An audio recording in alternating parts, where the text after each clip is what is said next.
வணக்கம். நீலகிரி மாவட்டம் கூடலூரில் 3 கடைகளில் தீ விபத்து. நீலகிரி மாவட்டம் கூடலூரில் நேற்று காலனி விற்பனை கடையில் ஏற்பட்ட தீ விபத்தில் 3 கடைகள் சேதமடைந்தன. கூடலூர் நகரிலுள்ள ஒரு காலனி விற்பனை கடையின் முதல் தளத்தில் உள்ள காலனி கிடங்கில் வெள்ளிக்கிழமை தீ விபத்து ஏற்பட்டது.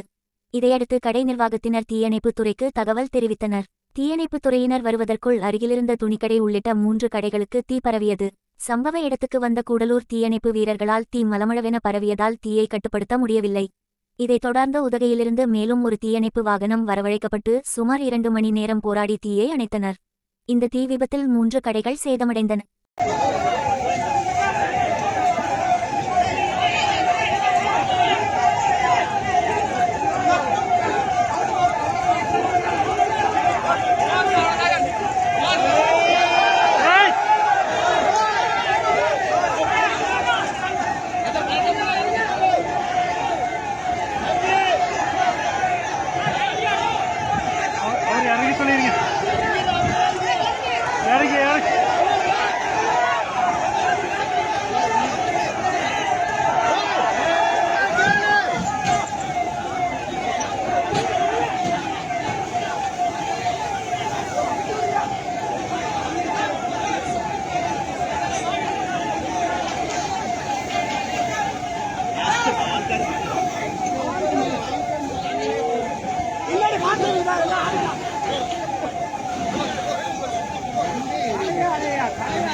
Thank you.